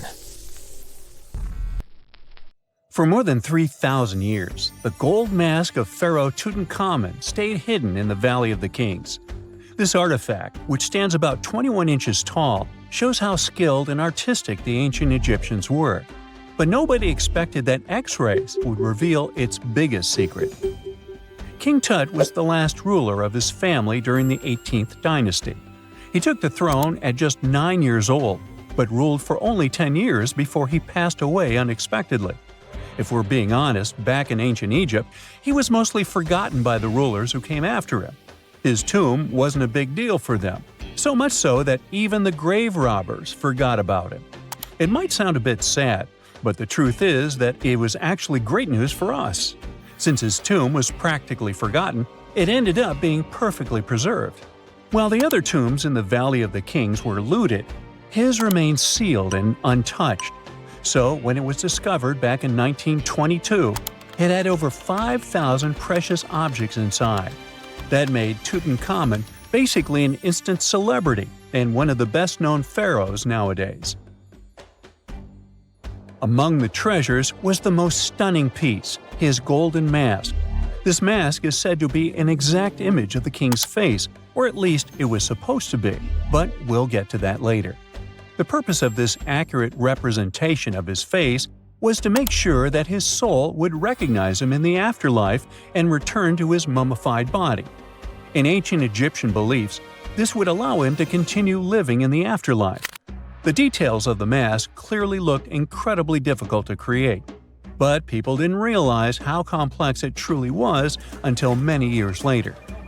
The first X-rays of the mask were taken in 1967. Back then, the main reason for these scans was practical – conservation. The mask was heading to Paris for an exhibition, and it was the first time it had ever left Paris. This would help them keep track of any changes during the exhibit. Plus, the images could give clues about how the mask was made, but back then, they probably didn't fully realize just how complex its construction was. I mean, Egyptian goldsmiths didn't use modern soldering techniques. So, how did they make this mask? New X-rays taken in 2007 gave us some answers. It turned out the Egyptians didn't use pure gold, which is 24 carats. The mask was actually made of 23-karat gold, meaning it was mixed with another material. So, specialists discovered that the gold sheets contained a small amount of copper, a reddish-brown metal. This was likely done to make the material more flexible and easier to shape. They would then shape the gold sheets by heating and hammering them over and over again. But there was one more secret inside the mask that wasn't discovered until 2015. The year before, the staff at Cairo's Egyptian Museum were working on the mask display when the long beard of the mask accidentally got knocked off. Another theory is that the beard had become loose over time and just fell off. Either way, the fact that King Tut's beard came off caused a lot of stress. After all, we're talking about one of Cairo's biggest tourist attractions, so the experts had to fix the problem quickly. The restoration process started with a detailed recording of the mask's condition. To do this, they had to take a full three-dimensional scan of the artifact, and, by accident, they found something very interesting in the mask. Inside the royal beard, there is a gold tube, an intriguing structure that the Egyptians likely used to attach the beard to the rest of the mask. And that proved, once again, that the process of making this mask was even more complex than experts thought. But the mysteries don't stop there. Remember how we mentioned that the mask was thought to perfectly represent King Tutankhamun's face? Well, that might not be entirely true. Some popular theories suggest the mask was never meant for him and was actually made for someone else. A study published in 2015 suggested the mask was originally made for a female pharaoh, his supposed stepmother, the famous and beautiful Egyptian queen Nefertiti. The biggest clue comes from an inscription on the mask. At first glance, it seemed to belong to Tutankhamun, but after a close examination, researchers noted that something else was actually written underneath King Tut's name. The royal name stamp seems to have been altered, and originally it had something written on it that translates to Queen Nefertiti. There is another feature of King Tut's golden mask that was overlooked for years, which adds even more mystery. As we mentioned earlier, experts believe he wasn't respected much by the pharaohs who came after him. And one of the clues that made archaeologists think this is the pierced ears on the mask. Some researchers believe that King Tutankhamun wouldn't have worn earrings after he was a kid. So, according to their theory, by the time he passed away at 18, he shouldn't have been represented with pierced ears. This could also support the idea that the mask originally belonged to Nefertiti, or maybe to someone who wasn't even connected to King Tut. But the mask isn't the only source of mystery. In fact, his whole tomb is full of puzzles. Recently, historians found a sign that the place where King Tut was supposed to be buried was changed at the last minute. For years, experts wonder why a pharaoh who ruled for 9 years ended up in such a simple tomb. When compared to the grandeur of other pharaohs' tombs, his tomb seemed, well, a bit plain. The idea that a king like Tutankhamun would have such an unremarkable resting place just doesn't match up with the power and importance he must have had in ancient Egypt. So, what happened? Well, apparently, this might have something to do with his successor, Pharaoh I. After King Tutankhamun passed away, researchers believe that I made sure to erase him from Egypt's history. So, one theory suggests that he was probably behind the quick decision to place King Tut's body in a smaller, less impressive tomb. When experts looked at I's own tomb, they found something interesting. There is a large wall covered in painted baboons. This is the same type of artwork found in Tutankhamun's tomb. It seems like the same person might have chosen the artwork for both tombs. Now, the design and decoration of the two tombs are almost identical, suggesting there was a shared hand behind both. But there is one key difference. I's tomb is fit for a king. It's much bigger and more impressive, even though the style and artwork are similar to what you see in Tutankhamun's tomb. So the theory suggests that I decided what went into both tombs. Since Tut passed away unexpectedly at a young age, his grand tomb wasn't finished in time. Normally, pharaohs start building their tombs while they're still alive to make sure everything is perfect. But Tut passed away when he was just 18, so there wasn't enough time. I may have taken advantage of the situation, ordering a smaller tomb for Tut and keeping a larger one for himself. Experts believe this theory explains why Tutankhamun's tomb is so simple and how I managed to wipe his memory from history so easily. But in the end, the story of King Tut's mask and tomb is full of mystery and intrigue. Each new discovery sheds more light on what really happened all those years ago. But one thing is for sure, the secrets of ancient Egypt still have much to reveal, and King Tutankhamun will continue to fascinate people for years to come. Before we get into the reason why and how there are pyramids all around the world, let's talk about some of the examples. I'll start with the Pyramid of the Sun in Mexico. These folks really knew how to build a city. Their well-planned urban center spanned over 7 square miles and boasted several pyramids. But the Pyramid of the Sun is the most impressive. This giant pyramid was built way back in 100 CE and is one of the biggest structures of its kind in the whole Western Hemisphere. It's so big that it's 216 feet high above the ground. If you ever find yourself in this ancient city, you won't be able to miss the Pyramid of the Sun. It's right there on the east side of the Avenue of the Dead, the city's main north-south street. To build this incredible pyramid, around 1 million cubic yards of material were used, including a special kind of red volcanic rock called hued tizontal. Impressive, huh? We don't know too much about the people who built the Pyramid of the Sun or its purpose. But archaeologists believe there was once a temple on top of it.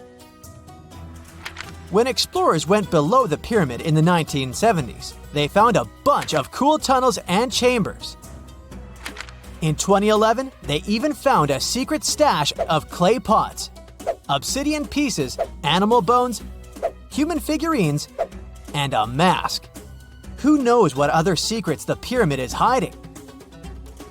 If you decide to see this one, you must climb the pyramid using the 248 uneven steps on the west side. Watch your step. Sudan got some pyramids too.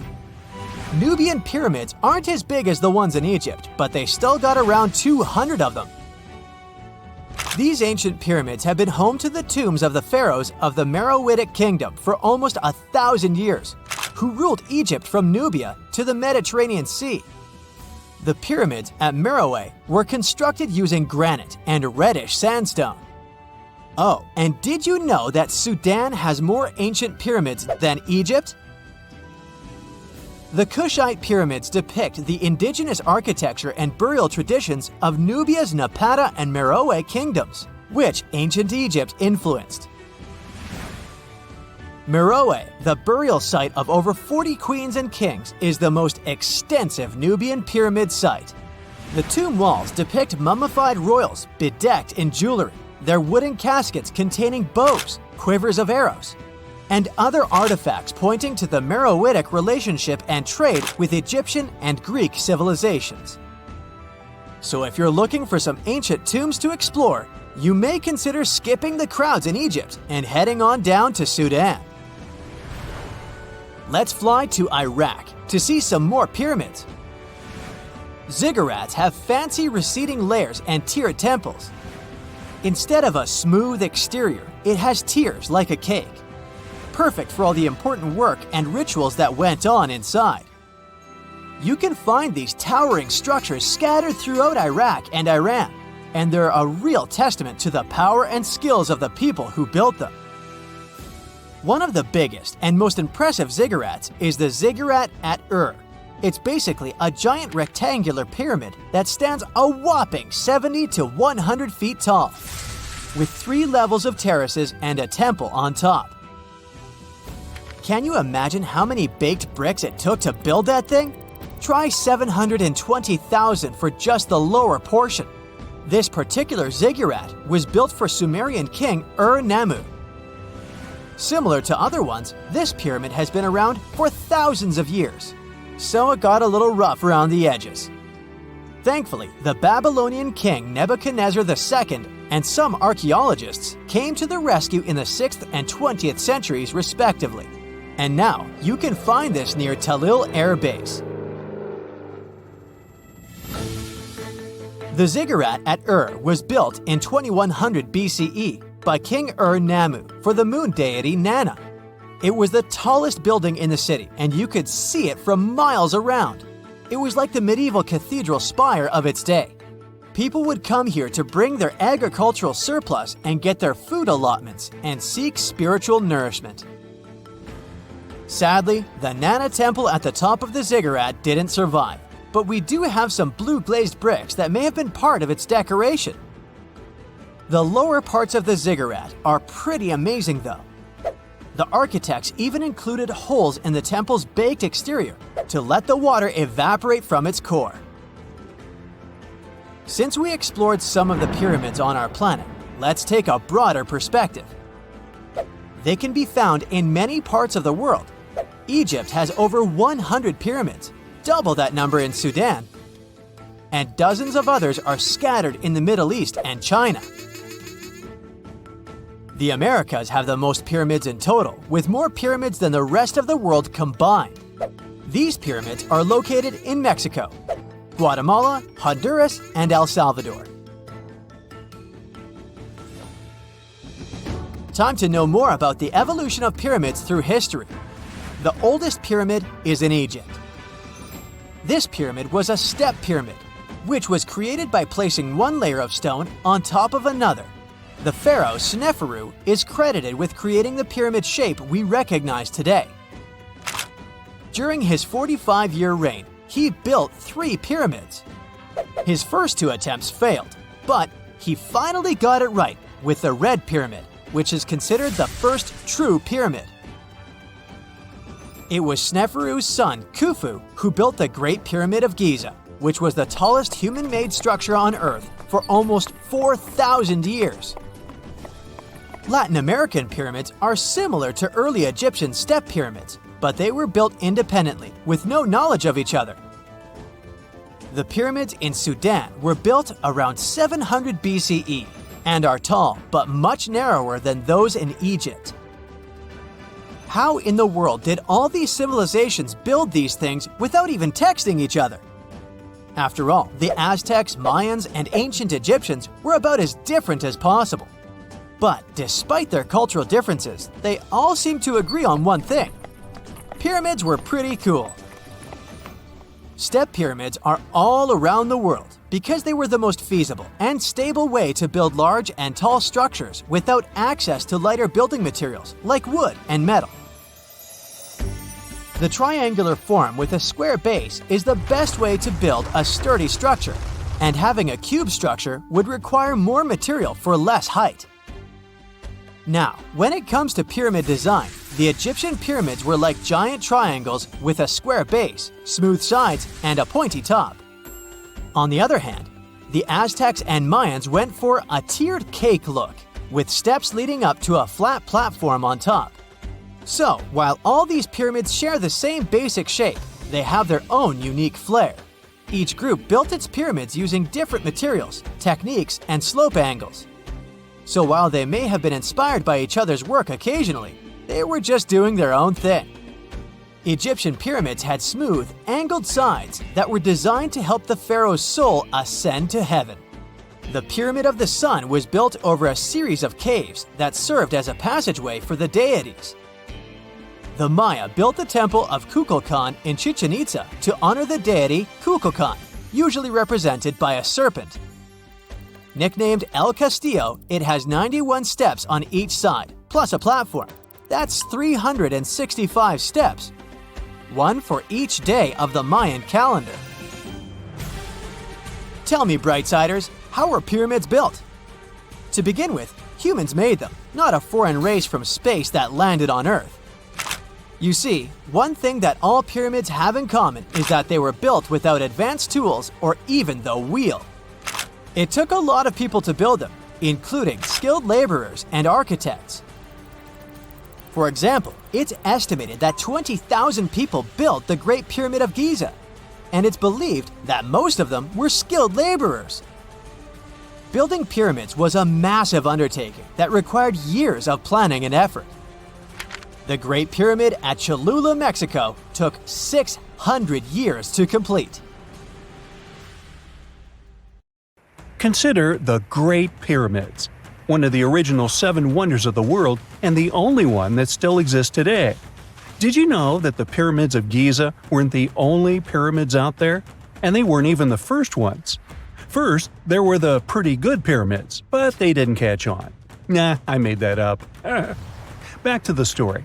In ancient Egypt, it was believed that kings were chosen by gods to serve on earth as their mediators. In the afterlife, they were expected to become gods themselves. The pyramid complex was built to make sure that the king had everything they might need in the afterlife. The complex included the pyramid, a palace, and temples. The tomb in the pyramid, where the king was buried, was filled with many things they might need, like furniture, food, and gold vessels. Actually, the first pyramid had been built 80 years before the first pyramid of Giza appeared. Overall, there were around 100 of them. Some weren't finished though, since the construction took a while and not every pharaoh lived long enough to see the end of the construction. And now let's talk about the construction itself. The biggest of the pyramids of Giza is as tall as a 40-story building.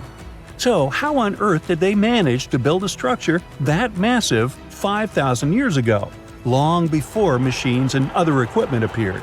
Well, let's figure it out.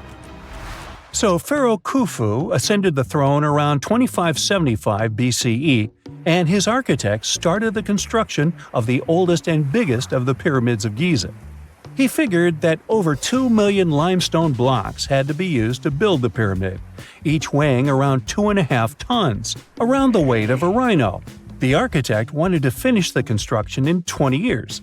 To make it possible, a stone had to be carried and pushed into place every 4 minutes, 24 hours a day, 7 days a week, and 365 days a year, except leap year. So obviously, a lot of workers were needed to make it happen. Many believe that it was enslaved people who worked at the pyramid's construction site, but that's not true. Workers came from all over Egypt to contribute to the project. All in all, around 25,000 of them. The Egyptians were doing all kinds of work, starting with manual labor and crafting tools to administrative work. They all worked around 10 hours a day. They were housed and well fed, and they were overall living a more comfortable life than an average Egyptian could afford at that time. Supposedly, the builders lived in a nearby temporary city and were a highly organized community with a strong leader. The pyramids seemed to be designed to align with the points on a compass, and their sides symbolized the rays of the sun. But back at that time, there were no compasses. Ancient Egyptians figured out the directions themselves and with amazing precision. To align the pyramids, they used 2 constellations. The construction site was arranged on the west bank of the Nile River. This also had a symbolic meaning. Just like the sun sets in the west, life sets in the west as well. The second pyramid of Giza was for Khufu's son, Pharaoh Khafre. It's a bit smaller, but this one has the famous noseless statue of the Sphinx. Of course, originally it had a nose. I would tell you what happened to it, but it's still a mystery, and no one knows for sure. Sphinxes have the body of a lion and the head of a human. They were considered guardians of important areas. This famous Sphinx, also pronounced Sphinx, has the head of Pharaoh Khafre and is guarding his pyramid, facing the sunrise. The Sphinx is one of the biggest and oldest statues in the world. Originally, it not only had a nose, but was also painted. Scientists have discovered traces of the red color of its face. So, most likely, the Sphinx was painted red. There are also remains of yellow and blue color on its body. The statue definitely wasn't boring. Till around 1800, the Sphinx was buried up to its shoulders until an adventurer with a team of 160 men dug it out. But let's get back to the construction. The workers, of course, needed stone blocks. There were 2 main places where people could get these stones. One source was close to the construction site, but that fossil-lined yellow stone was only suitable for the pyramid's interior. The limestone blocks for the exterior were hauled from 8 miles away on 30-foot-long sleds. Apparently, it wasn't too hard to pull them. The sand mixed with the right amount of water was pretty slick, and 10 people could move a sled even with a rock weighing so much. Surprisingly, cutting off a block of limestone wasn't the biggest problem. When in the ground, it was soft and could be split relatively easy. But after getting exposed to the air, limestone hardens. So the most difficult part was to shape the blocks. That step was crucial because the smallest inaccuracies could lead to the whole pyramid collapsing.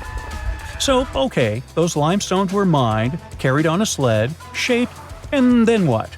How could they be put into place? Well, this is still a mystery. Archaeologists have discovered the remains of a ramp system that dates back around the time the pyramids were being built. So historians have come to the consensus that, most likely, the Egyptians designed a unique ramp system to move and pull huge stone blocks. The most common opinion is that there were several ramps around the pyramid.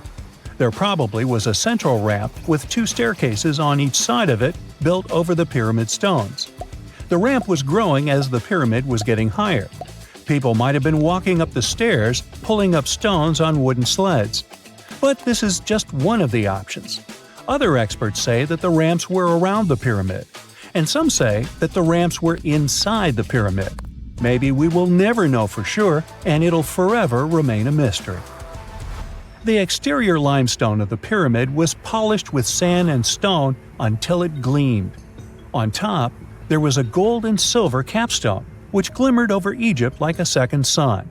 So that's how it was 5,000 years ago. Now, about the interior. Surprisingly, there's not much inside the pyramid. Most of it is just solid stone with very little open space. But let's take a quick look inside. From the entrance, there are two stairways, one going down and the other going up. They take us to the chambers. There are 3 of them inside. Now, why is that? Apparently, throughout the whole construction, a burial chamber had to be prepared at all times, just in case a pharaoh kicked the bucket before the construction ended. So, separate chambers were built one after another as the construction progressed. The last of them was the main one. It's called the King's Chamber. It's the one where Khufu is resting. It's the biggest room at the very heart of the pyramid, and there's a big passageway leading to it. It was likely used as a kind of elevator to move granite up to build the interior. Granite was also used to make 5 stories of support beams to ensure that the pyramid didn't collapse. And we can see that it worked since it's been standing for centuries. Unfortunately, none of these chambers have hieroglyphs on the walls. If you want to see the writings, you should go to the decorated tombs near the pyramids. Those pieces of art are depiction of ancient Egypt's culture and daily life. The texts allow researchers to study their language and grammar. The treasures that once were in the pyramids have been taken by people. There are also many secret tunnels and passages inside the pyramids, but even today, no one knows the whole plan of the interior. Scientists have been sending little robots with cameras inside for many years, but there's still a lot we don't know about the pyramids. Now they're trying to use an X-ray to scan the pyramids from the outside, without going inside. So yeah, ancient Egyptians did create a mystery no one has been able to crack for 5,000 years already. 2 centuries ago, a 31-year-old Frenchman stormed into his brother's office in Paris. He had only one thing to share. "I've got it!" The man was so excited that he immediately collapsed. He spent the next 5 days in bed recovering his health. Who was this mysterious person, and why was he so thrilled? Jean-François Champollion made one of the greatest scientific breakthroughs in human history. He had cracked the code of Egyptian hieroglyphs. This enabled scientists to finally unravel the secrets of this ancient civilization. They weren't able to read hieroglyphs for nearly 2,000 years. After the Romans took over Egypt, the intricate writing system slowly faded away from people's minds. The last of the hieroglyphic texts date back to the 4th century. For thousands of years, Egyptians used images to show their lives. But the knowledge of how to read these pictures was lost to modern science. The story of hieroglyphs began in 3250 before current era. That's when ancient Egyptians developed writing. Their motivation was to better organize the distribution and storage of goods. One of the earliest examples is a ceramic jar that had an inscription in black ink.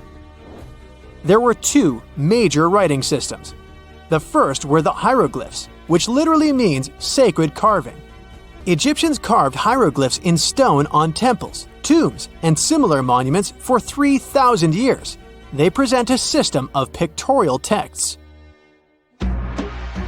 A pictograph is a picture or a drawing that stands for an idea of a word.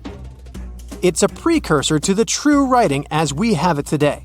For example, when Egyptians wanted to write ibis, they would draw a small image of the bird. Hieroglyphs can be found on walls. They were a formal way of writing. The other writing system was hieratic. Egyptians mostly used it when writing on papyrus. That's an early, thicker form of the paper we have today. It soon evolved into Demotic. This improved version became the most common writing systems in ancient Egypt. Then, in the early 4th century BCE, Alexander the Great took control of Egypt. This was the time when the Greek Ptolemaic dynasty ruled the country. You've probably heard of the last ruler of this dynasty, Cleopatra. During her time, Egyptian Demotic and Greek were used side by side. The two started mixing, and by the year 100, a new language emerged, Coptic. It slowly replaced the ancient writing system. Only Egyptian priests used hieroglyphs for the next couple of centuries, and then their meaning was lost to history. But not forever.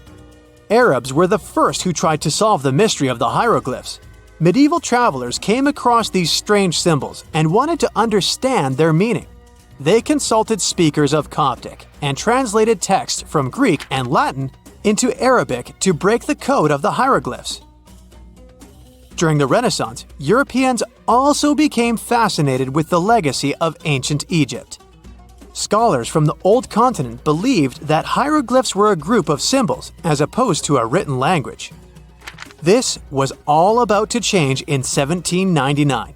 A year earlier, Napoleon, the famous French ruler, arrived in Egypt. His subordinates constructed a fort that dated back to the 15th century. Rashid, or Rosetta, was a port town in the northeast of Egypt, near Alexandria. One section of the old fortification wall contained an interesting slab inside. The stone tablet was made of a granite-like rock. It was just 40 inches high and 30 inches wide. It contained 3 distinctive sections of text carved into it. The letters were in 3 scripts and 2 languages: hieroglyphs, Demotic, and Greek. It was a fragment of a larger ancient stela. These are upright stone slabs that are used to dedicate to a person or an event, but the one from Rosetta was damaged. 2/3 of the hieroglyphic text on the top was missing. The bottom Greek text lacked a cornerstone. The only fully preserved section was the writing in Demotic in the middle of the slab. It eventually ended up in the British Museum. The scientific community was intrigued, and the race was on to decipher it. Prints and casts of the slab went out all over Europe. Scholars already knew ancient Greek, so in theory, this shouldn't have been so hard. The first people who saw the Rosetta Stone thought the process would take 2 weeks. In the end, it took 2 decades. The main issue was the fact that hieroglyphs and spoken ancient Egyptian didn't have a connection anymore. Scientists didn't know what sounds the letters on the slab corresponded to. Imagine if English disappeared 1,000 years in the future. Then someone finds a tablet with the word dog. At first, they wouldn't know how to read the word or the individual letters. Even if they figured out how to pronounce the word, they wouldn't know its meaning. This is what linguists were dealing with in the case of the Rosetta Stone. The careful study of the artifact produced another find. The texts weren't direct translations of each other. They both described the same event, but in different words. It was like you saw a movie with 2 friends, and then all 3 of you wrote different reviews about it. The original text was probably in Greek, but the translators added extra words to make it sound more Egyptian. An English physician and physicist, Thomas Young, made the first great breakthrough. He knew that the name Ptolemy appeared several times in the text based on the Greek translation. This wasn't an Egyptian name, so it was impossible to represent it with a single image. The only way to spell out this Greek name was to use symbols that sound like it when produced. This is called transliteration, and we have it today as well. This is how foreign-sounding words are written down in Chinese or some Slavic languages. Young focused on sets of hieroglyphs in oval frames. These are called cartouches. He experimented a bit but finally discovered that one of them read, Ptolemy the Great. The individual hieroglyphs that made up this name corresponded to sounds needed to produce it. This is where our mysterious man from the beginning of the video enters the picture. Champollion picked up where Young left off. He knew Coptic, so the Frenchman was able to determine what many other hieroglyphs sounded like. The eureka moment was close. It came while he was studying a cartouche from a site dedicated to Ramses II. It had 4 symbols. The last 2 were the same. He determined this was the sound S. The first symbol was the sun. This is Ra or Re in Coptic. So the cartouche read Ra something SS. Can you already guess the name? Of course, it's Ramses. This breakthrough finally cracked the code. Ancient Egyptian wasn't a mishmash of cool-looking images. It was a phonetic language that Jean-François Champollion discovered in September of 1822. The stone slab is today known as the Decree of Memphis. The Egyptian Council issued it in this city in the year 196 before current era. In it, they expressed their loyalty to the pharaoh. They erected identical stelae in temples all across Egypt. The Rosetta Stone was just one copy of them, but its content is less important than the fact that Champollion's translation gave these ancient peoples their voice again. During the 1800s, European scholars didn't think that the Egyptian civilization was much older than classical Greek or Roman. Now that scientists could read hieroglyphs, a whole new chapter of human history opened. One of the most famous finds in the history of archaeology happened in 1922. That's when the British archaeologist Howard Carter discovered the tomb of Pharaoh Tutankhamun in Egypt's Valley of the Kings. The whole world admired King Tut's golden mask. But without Champollion's pioneering work, it would be impossible to know who its owner was. The young pharaoh's cartouche is phonetic. For instance, you pronounce the pictograph of a chick as the vowel U. The symbol for the key of life is an ankh, and there is a shepherd's crook in the end. It symbolizes the word ruler. The Great Pyramid was created as the final resting place of ancient Egyptian monarch Khufu. According to legend, French leader Napoleon entered the Great Pyramid and came back out looking shaken and super pale. He never revealed what he saw inside, but whatever it was is said to have affected him for the rest of his life. When Napoleon entered the pyramid, he would have walked through a super tight and ascending passageway. He'd then go through another passageway, known as the Great Chamber. This corridor would have been much taller than the previous one, and would have cobbles too. He'd then reach the King's Chamber, the centerpiece of the Great Pyramid, which was lined with huge blocks of granite. But it wouldn't have looked as grand as we might imagine. There are no hieroglyphics decorating its walls, as Egyptians only began decorating the burial chambers of pyramids much later on. The pharaoh's tombs deep inside the pyramid would have also been filled with treasures, from chunks of gold to the world's most expensive jewelry. But this would have all been looted a long time ago. The only thing that probably would have been left in there would have been a huge sarcophagus, which would have once contained the king's mummy. He'd also have to walk past the queen's chamber. This room most likely didn't hold any queens though, as pyramids were usually only built for one person. There are mysterious tunnels leading from here. To this day, no one is really sure what they're there for.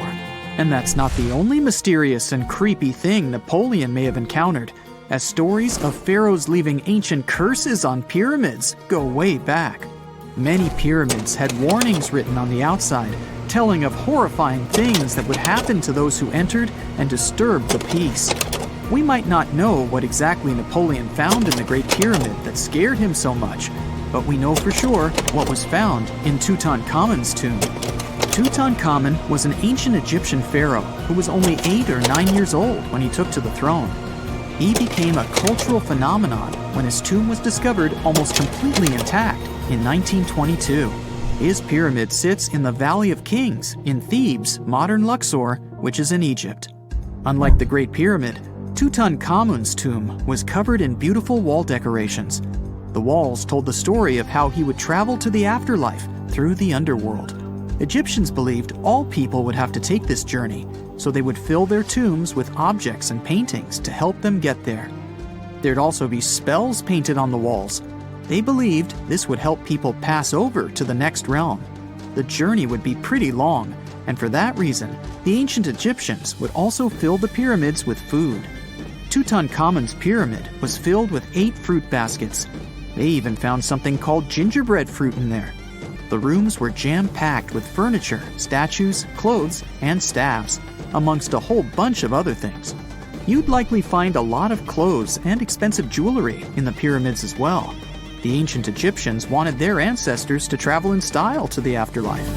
They put Tutankhamun in his final resting place with over 50 pieces of clothing, all of the highest quality. There were tunics, scarves, gloves, and headdresses, and a ton of jewelry. Bracelets, pendants, necklaces, rings, and scarabs for protection were all found inside. Each of them was made of gold or precious stones. There were also fans made of ostrich feathers to keep the old pharaoh cool in the hot Egyptian sun. But the temperature inside the pyramids never actually went above 68 degrees Fahrenheit. The ancient Egyptians developed a super cool air conditioning system that we don't fully understand even today. Tutankhamun's pyramid also contained 130 walking sticks made from ebony, ivory, silver, and gold to help him on his journey. There were 3 chariots hidden away in case he got tired of all the walking.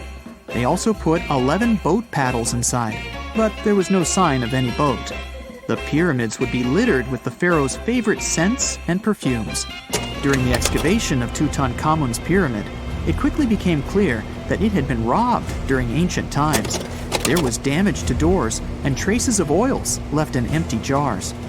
It looks like someone raided the pyramid for gold and the scents, perfumes, and oils that had been left for King Tut. There was still a bit of perfume, which was made from coconut oil and frankincense, left in one bottle. It seems like Pharaoh Tutankhamun loved board games. There was an ivory traveling set of Senet in his pyramid. Although we don't know for sure exactly how to play it, we have figured out it was sort of an ancient Egyptian version of backgammon. It looks like it was a 2-player game where the goal was to knock your opponent off the board. Not really sure who Tutankhamun's mummy was supposed to play with, though. The ancient Egyptians had some rituals that may seem pretty strange to us. For example, they used to shave their eyebrows off if they ever lost a cat. So it's not too surprising they put some really weird things inside pyramids. Archaeologists discovered a collection of mummified cats and scarab beetles in pyramids that date back more than 4,000 years. They were found in the pyramids of Saqqara, which is south of Cairo. They also found a bunch of makeup kits and mirrors inside. Makeup was worn proudly by both men and women in ancient Egyptian times. Eyeliner was the most popular cosmetic. The Rosetta Stone was one of the best discoveries ever made in pyramids. It was found by our man Napoleon Bonaparte and his team. It's a black granite rock that dates back to 196 BCE. It's transcribed in Greek, Demotic, and hieroglyphic. When it was translated in 1822, we got the key to understanding ancient Egyptian hieroglyphics for the very first time. The discovery of Queen Hatshepsut's mummy in 1903 changed our understanding of the Egyptians forever. After she had passed away, her successor, Thutmose III, removed most of the evidence of her reign, so we basically knew nothing about Egypt's first great female leader.